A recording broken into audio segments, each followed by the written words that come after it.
Bonjour à tous, j'espère que vous allez bien. Donc on se retrouve ici pour cette nouvelle vidéo qui va aborder le sujet du choix, en particulier de notre hypnothérapeute. Alors je précise que ce que je vais dire est valable en France, parce que je sais qu'en fonction du pays où vous allez vous situer, les réglementations diffèrent.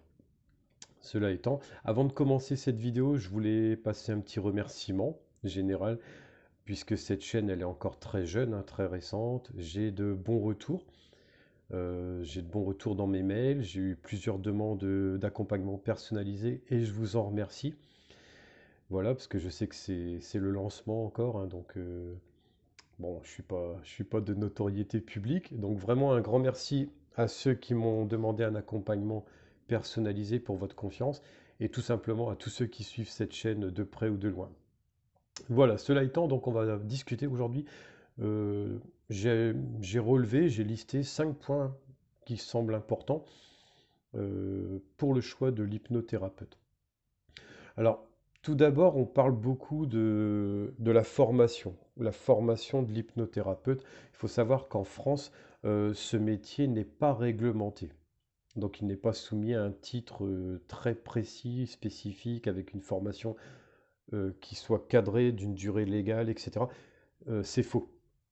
Donc, déjà, un hypnothérapeute qui va vous dire je suis certifié, il y a que, enfin, il y a que ce diplôme-là qui existe, moi je l'ai. Bon voilà. Attention, méfiance, parce que c'est faux. Voilà. Il y a des diplômes, c'est vrai qu'il y a des formations qui existent, plus ou moins sérieuses, plus ou moins longues, puisque je répète, c'est pas réglementé. Mais voilà, il n'y a rien du tout qui est soumis au contrôle de l'État. Donc on peut exercer, hein, pour être très clair, en n'ayant jamais fait de formation, ce qui amène des charlatans malheureusement. Et on peut être très bien médecin et compléter sa formation, j'ai pris les deux extrêmes, par une formation d'hypnothérapie qui va, on va dire, accompagner la médecine traditionnelle. Alors, les conséquences de ça, la plupart de ceux que vous consulterez sur Internet, les vidéos comme les miennes ou les sites, vous diront: oh, attention, s'il n'y a pas de formation, n'y allez pas en gros. Surtout pas, surtout pas. Pas de formation longue, etc. Pas de stage. Oula, fuyez. Alors, bah, je vais être à l'inverse des autres. Voilà, clairement. Je vais être à l'inverse des autres. Je vais vous donner mon point de vue. Ça n'engage que moi, hein. Pourquoi? Bah, tout simplement parce qu'on oublie la notion de talent, finalement. Je vais prendre un exemple, hein. J'ai eu enfin, d'autres vies professionnelles avant d'être hypnothérapeute, avant de travailler dans ce domaine de l'accompagnement. Notamment, j'ai été commercial, pour tout vous dire. J'ai été commercial de terrain, hein, la vente en porte-à-porte quand j'étais jeune, etc.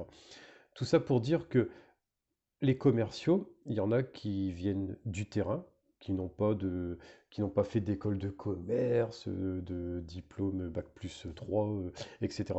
Qui ne connaissent pas la stratégie marketing d'une entreprise, bref.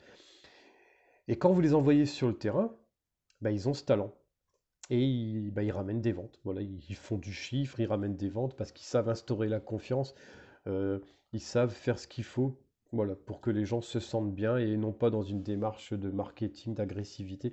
Voilà, les gens se sentent écoutés avec ces personnes-là et on s'écarte d'une relation commerciale pour arriver à quelque chose de plus personnel. Et voilà, ces gens-là vendent. À l'extrême, j'ai eu, moi, des partenaires quand je travaillais en équipe qui venaient rejoindre notre équipe de vente et qui venaient d'un BTS, à l'époque on disait BTS force de vente, action commerciale, etc., qui n'avaient pas été sur le terrain. Voilà, ils avaient un diplôme, voire deux diplômes, le bac, le BTS, les deux, en commerce, et arrivés sur le terrain, bah, rien du tout. Parce que voilà, à l'école, on apprend des théories, on apprend des stratégies marketing, des publicités, des trucs. Mais bon, une fois sur le terrain, c'est simplement un échange entre deux personnes. Et ça, on ne peut pas l'enlever. Il y en a qui l'ont, il y en a qui ne l'ont pas. Pour moi, c'est pareil. Euh, il y en a qui vont passer une formation même longue en hypnothérapie, mais qui n'ont pas en fait l'empathie, qui n'ont pas réellement cette envie d'accompagner réellement. Il y a d'autres objectifs dans leur tête.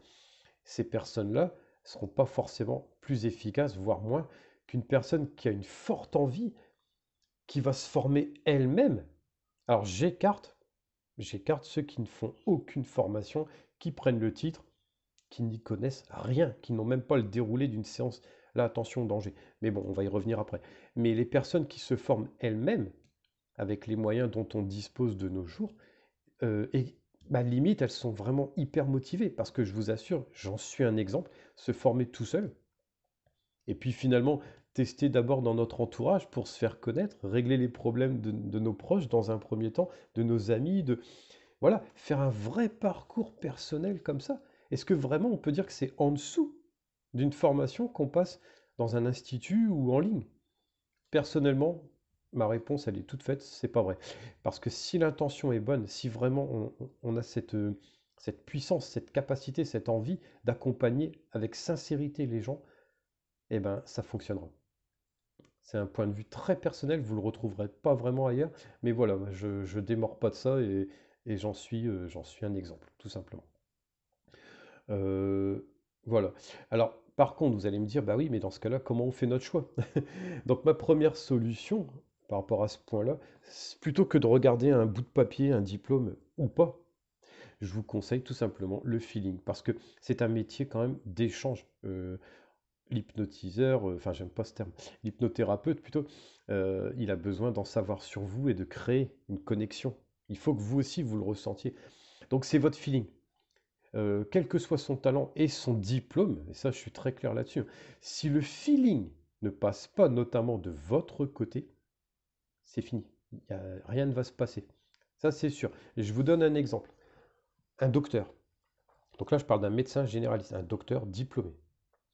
Euh, Il y en a de toutes sortes. Ils ont tous le même diplôme. Ils ont tous fait, sauf si vous tombez malade, ils ont tous fait la même formation universitaire qui est très très rigoureuse, très sérieuse. Voilà. À la fin, ils ont tous le même diplôme. Et pourtant, vous allez me dire que c'est ce que vous ressentez également. On se ressent plus ou moins bien chez tel ou tel médecin. On va chez tel médecin, on se sent bien, on arrive à lui parler, à lui expliquer vraiment le fond, ce qu'on a, etc. Il y en a d'autres à qui on va avoir du mal. On n'arrive pas à créer, il est froid, il est distant, il met trop de distance. Voilà. Ou l'inverse, il est trop familier, on n'a pas l'impression d'être face à un médecin. Et ça fait un peu peur. Voilà. Et pourtant, on est d'accord, la formation, c'est la même. Bah voilà, tout simplement, c'est ce que je voulais mettre en avant. Donc votre feeling, et en particulier pour le choix de l'hypnothérapeute, puisque je répète, il faut cette connexion. Et ça passe avant toute chose, vraiment. Dans un deuxième point, méfiez-vous de ce que moi j'appelle les 100% promesses. Alors qu'est-ce que c'est les 100% promesses? C'est le thérapeute, l'hypnothérapeute qui va vous promettre un résultat, qui va vous dire qu'il a 100% de résultats positifs. Quand on vient chez moi, on ressort, tout va bien, c'est sûr, il n'y a pas de doute, il n'y a pas d'échec. Alors je ne devrais pas dire ça, mais si, justement, l'échec existe effectivement. Pourquoi? Tout simplement parce que cette forme d'accompagnement qui est brève, pardon, euh, dépend en grande partie de vous. C'est un travail d'équipe. C'est pas, voilà, on n'est pas dans un truc où vous venez, vous payez, je fais ça en échange de ce que vous m'avez donné et vous repartez content. Malheureusement, c'est pas si simple que ça. Alors, les échecs, il y en a. Il faut les analyser, il faut réfléchir, il faut les comprendre au plus vite pour que la personne qui est venue nous voir puisse rebondir très vite. Faut pas, moi personnellement, j'estime que notre entre guillemets devoir, on ne peut pas laisser la personne sans solution. Même si ça échoue avec nous, il faut essayer de l'orienter vers quelque chose. Le but, c'est qu'elle ressorte avec voilà, une issue. C'est mon point de vue. Voilà. Mais les personnes, notamment voilà, les hypnothérapeutes, les sophrologues, qui vont vous annoncer 100% de résultats, c'est certain, avec moi tout va bien, très vite, hop, c'est faux. Voilà, c'est impossible. On va être hyper clair, hein. On a parfois des résultats en une seule séance. C'est le cas me concernant notamment sur les sevrages tabacologiques. Mais attention, ça reste exceptionnel. Il faut pas faire de fausses promesses aux gens. Et on a parfois des accompagnements qui peuvent aller jusqu'à un certain délai. Voilà. Et puis malheureusement, en cours de route, la personne qui est venue demander notre accompagnement s'aperçoit, se rend compte que le feeling n'est pas là, qu'il ne se passe rien. Toujours est-il que ça doit arriver très vite. Soit ça commence à aller mieux très très vite, soit il n'y a rien qui se passe très très vite. Si rien ne se passe, le devoir pour moi de l'hypnothérapeute, c'est de le dire. De le dire et de dire, bah voilà, mes limites, elles sont là avec vous, ça passe pas. Voilà, c'est certainement mon accompagnement qui doit être revu pour vous. Voilà, je vais vous orienter vers quelqu'un d'autre. Ou la personne va dire, bah écoutez, moi je me sens pas très bien avec vous, ça passe pas. C'est pas grave, on essaye de l'orienter encore une fois. Mais voilà, ce que je veux dire, c'est que ceux qui vous font 100% promesse, c'est pas vrai. Parce que ça dépend de l'individu, de la rencontre, de la connexion qui va se faire ou pas. Donc fuyez les 100% résultats.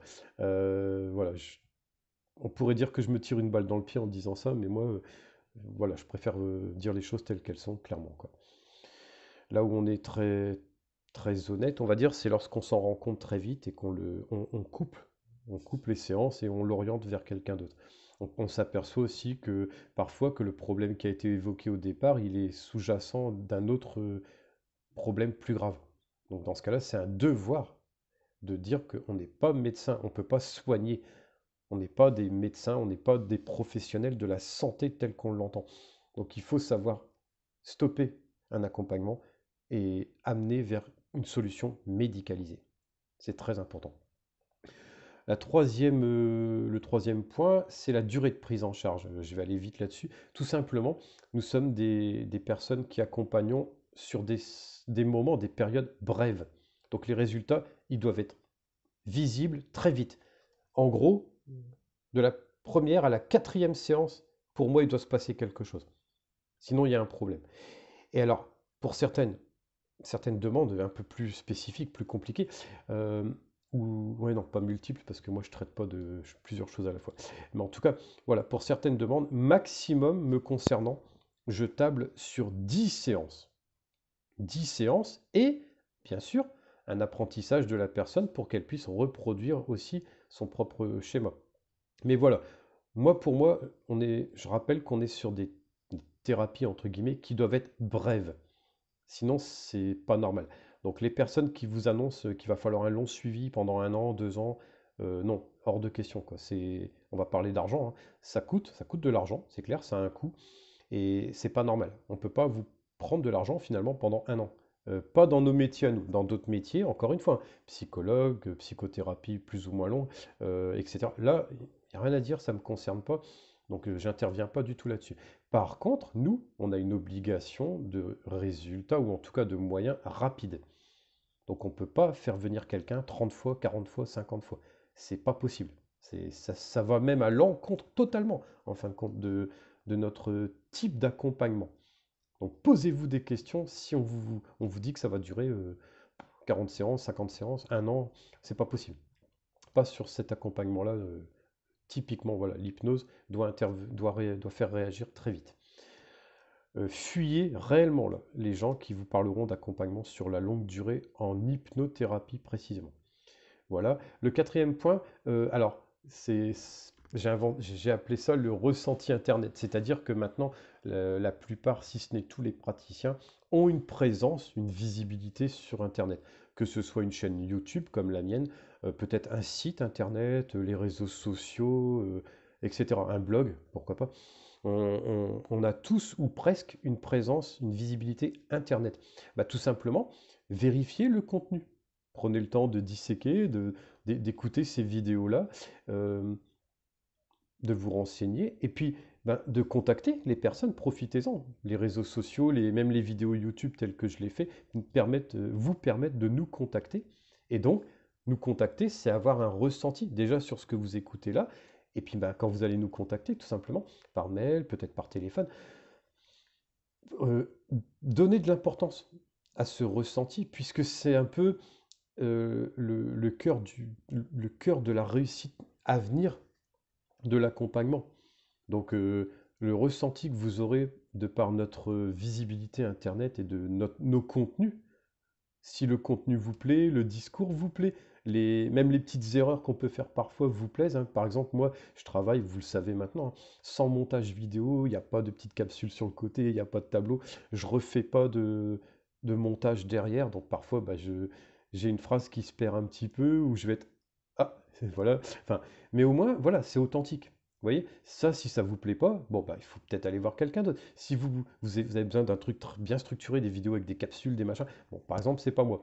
Par contre, si vous aimez bien l'échange authentique, avec sa part d'erreur parfois, bon, de décor qui n'est pas forcément magnifique, etc. Bah voilà, là, vous avez quelque chose d'authentique. Si c'est ça qui vous convient, bah voilà, vous pouvez contacter le thérapeute qui correspond à ça. Vous voyez, c'est important votre ressenti internet, j'appelle ça. En dernier, bah, ça va être justement le programme qui est prévu à la première séance. Donc très clairement, la première séance doit être un échange, bien sûr, plus qu'une séance pure d'hypnose. Moi, j'estime, et c'est comme ça que je travaille, hein, que la première séance, c'est un long échange avant toute chose. Et bien sûr, vous allez mettre des mots sur vos mots, MAUX, et nous, on doit écouter ça d'une certaine manière, hein, ça ne vous intéresse pas forcément, mais on a une certaine écoute à mener là-dessus pour prévoir quelque chose, une manière de vous accompagner. Et cette première séance, de notre côté à nous, on a entre guillemets un devoir, enfin ça reste moral, mais moi c'est ce que je pense, de vous expliquer un peu le programme, le type d'accompagnement, comment on va s'y prendre, en combien de temps on va s'y prendre, à quel moment on aura des résultats, qu'est-ce que vous allez devoir faire dans cette partie accompagnatrice, qu'est-ce que nous on va apporter. Vous voyez, mettre en place un peu un cadre, une structure. Ça doit être très clair, ça doit être énoncé et annoncé par le praticien. Moi, c'est comme ça que je travaille. Je trouve que ça donne une clarté. Ça rassure aussi les personnes qui consultent un hypnothérapeute parce que ça reste encore quelque chose qu'on appréhende parfois parce qu'il y a toujours encore l'ancien côté spectacle. Je vais perdre conscience, machin. Voilà, ce qui est tout à fait faux puisque vous restez en conscience pendant toute la séance. Vous restez capable de stopper, voilà, à n'importe quel moment. Heureusement, sinon je ne pratiquerai pas personnellement ce type d'accompagnement. Voilà, donc bah, voilà, le programme, en fonction de ce que vous allez nous expliquer, on doit vous donner un programme, un cadre structuré, voilà, en termes de durée et de méthode qu'on va utiliser. Voilà, pour moi, ce sont les 5 points importants. C'est tout pour bah, cette vidéo d'aujourd'hui. Je reviendrai avec une prochaine vidéo, certainement un petit peu plus pratique, certainement une méditation guidée un petit peu pour un objectif. Donc si vous avez envie de me faire une demande précise hein, sur un type d'accompagnement en vidéo, dites-moi, puis j'y répondrai. Ou sinon, bah, j'en ai des tas d'idées, vous inquiétez pas sur ça. Passez une bonne journée, prenez soin de vous, à bientôt.